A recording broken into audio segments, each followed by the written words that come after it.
Kwame Nkrumah, the Asajifo, the Redeemer, the dictator of Ghana, lies in the dust, a children's foot on his face. That is the lesson of this week's coup d'etat in Ghana. It's been a remarkable revolution, one of the most remarkable in Africa for a number of reasons. For one thing, the realization that he was utterly detested by just about everyone in Ghana. And the feeling of complete liberation that greeted one on arrival in Accra after the coup. When Ghana became independent in 1957, Britain's first colony to do so, it carried with it the hopes of Africa for a new and free Africa. Those hopes were turned into bitter disappointments by Nkrumah and led many people to believe that Africa and democracy didn't go together. What happened last Thursday has, to some extent anyway, redressed that balance and given Ghana the chance for a fresh start. A popular revolution, the end of a regime whose opponents had been shut away in prison by the hundred. Now, in the turbulent hours after last Thursday's takeover, the crowds wait for Nkrumah's victims to be freed, and for the men who'd supported him to take their turn in Fort Usher jail. In the two-way traffic of liberation, some are luckier than others. Many of Nkrumah's supporters got away, others had no chance. Into the cells go the ex-Redeemer's ministers. With them, at gunpoint, go scores of MPs and officials of Nkrumah's Convention People's Party. Out into the sunshine, the first of the 2,000 freed so far. Their crime, political opposition to Nkrumah. Their sentence, anything up to 10 years without formality of trial.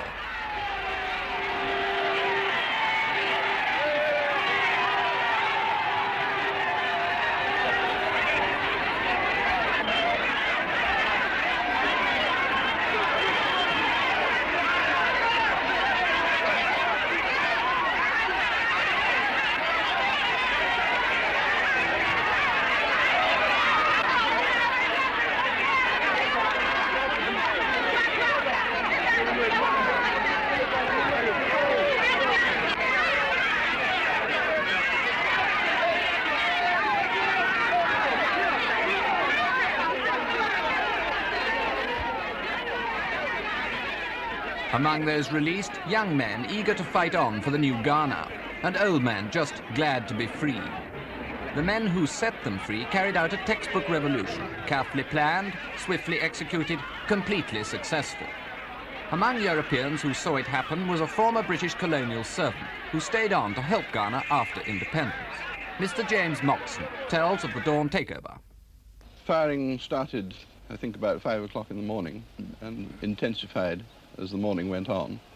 And of course, as I lived just outside Flagstaff House, and that was one of the main centers of resistance, particularly from the security people, of course we had quite a lot of bullets flying around. The first I heard of it was walking along the corridor to go down to breakfast, and the news came over one of the radios in the bedrooms. I didn't actually hear the announcement, but some of the cleaning staff in the corridor heard it and immediately expressed, to my mind, great delight, and then immediately rushed up and told me about it. What did they say? I think they said, we're free, no more president, no more Nkrumah. But did, in fact, the troops surround the airport and take it over? Oh, well, this was announced on the radio, and of course they did. One of the announcements said that the airport had been closed for traffic and had been taken over, surrounded by the troops, just as a security measure.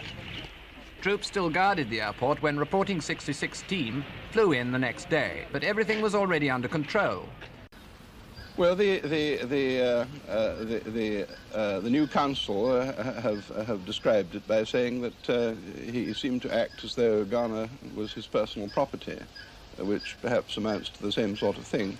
But these sort of feelings tend to build up, and I think people appear to be ready for a change of government.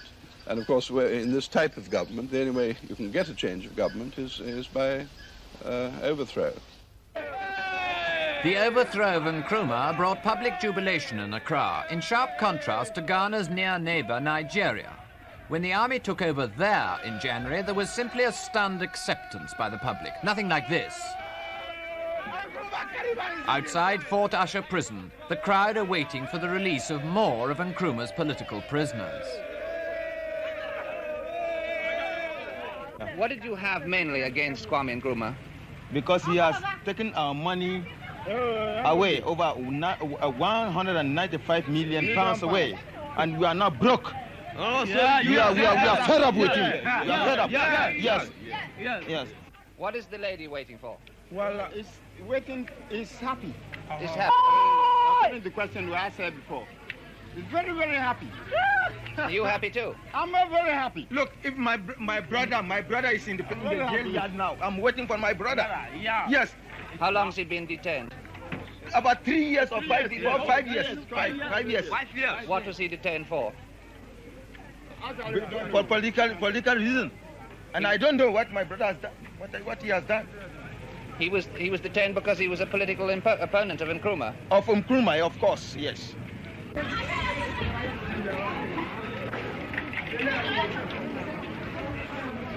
Among the released men this day, Mr. Kobla Atto, former publicity secretary of the Band United Party. Mr. Atto, when were you arrested and for what reason? 10th November 1958. And the government declared reasons were that we were planning the forceful overthrow of the government.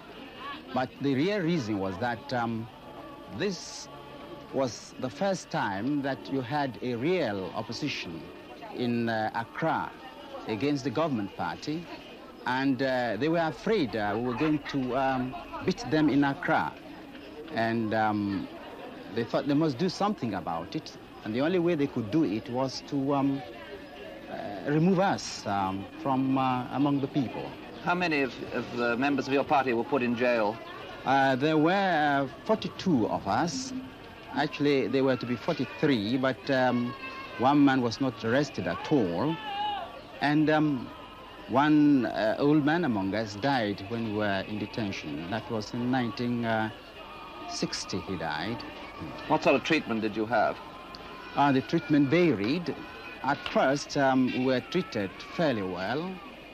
Then, in 1960, when the government decided that they have to break up our party in Ashanti, where also we have strong and widespread support, they declared that some people were engaged in gangsterism and they were criminals. And when they arrested the people, they turned out to be mostly members and officials of our party, especially chiefs and traditional men in Ashanti who were chairmen of our party in the various villages. They were treated very brutally. They were beaten up. Some of them were more than 70 years, and even there were 2 or 3 who were more than 80. They were beaten. They were often stripped naked and searched. This is on arrival in the prison? Oh, yes. On the first arrival, in the reception room, they were slapped and beaten, kicked. And then from there, they were hurried along, pushed or beaten to the cells. And from time to time, the doors were opened and they were beaten, abused, and humiliated in all manner of ways. From prison conditions in Accra, 130 miles north now, to another symptom of Nkrumah's regime, a training camp for African saboteurs, a closely guarded secret up till last Sunday, when the new regime opened the gates to the world's press. Until that day, even the local police hadn't been allowed in. The students inside were never allowed out. This is a freedom fighters camp which was set up by the Kwame Nkrumah government and has been today opened to the press by the new government of Ghana. It had before, about 6 months ago, about 11 Chinese instructors. They're not here today. It also had Ghanaian instructors and recruits from various African countries. Countries like South Africa and Rhodesia with so-called colonial governments. But it also had recruits from countries, independent African countries, neighbors of Ghana in some cases. The inference of today's visit is that the new Ghana government doesn't intend to follow the old policies of President Nkrumah, which they would consider to be interfering in one's neighbors' affairs and trying to subvert other African states. 20 trainee saboteurs were found here. They said they'd been lured from neighboring countries with the promise of scholarships, then taught Chinese communist doctrine, guerrilla tactics, and the use of explosives. Could it happen again in Ghana? What are the chances of Nkrumah now staging a comeback from Guinea? I think he'd be very unwise to try, because I don't think he'd be well received. Public opinion has manifested itself very quickly in the last 2 or 3 days. As being against him?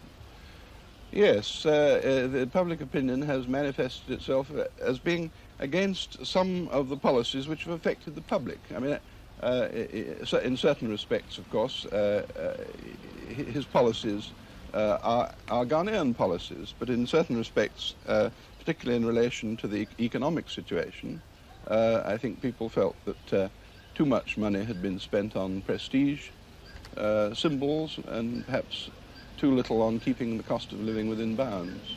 This is the sort of thing that worries the man in the street. Ghana's future may now depend on released United Party prisoners like Mr. Atto.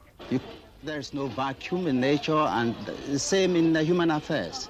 So I shall certainly be in politics. As a matter of fact, people have been telling me and many of my friends that they expect us to do better than these people, and I don't think we're going to disappoint them. What sort of Ghana would you yourself work for now? I have been brought up in ideas of British democracy, and before I went to prison, the people I associated with were people who thought the same, and I'm sure that they still hold those views. If you ask me what sort of ism I believe in, I say I believe in kind of socialism like that of the British Labour Party.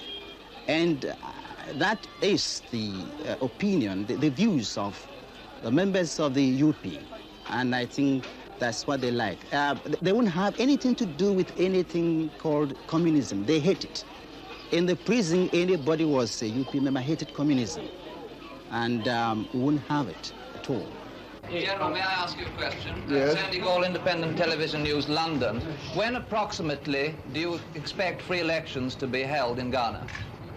Oh, that is too early to answer. As you know, within the coup this week, general election can only be carried out after we've got as I said, we've got the Constitution.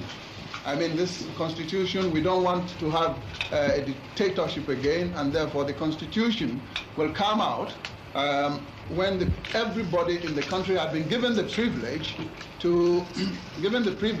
to bring about what he thinks must be embodied in the Constitution, and the Constitution has been referred to on a referendum and probably approved by the Council.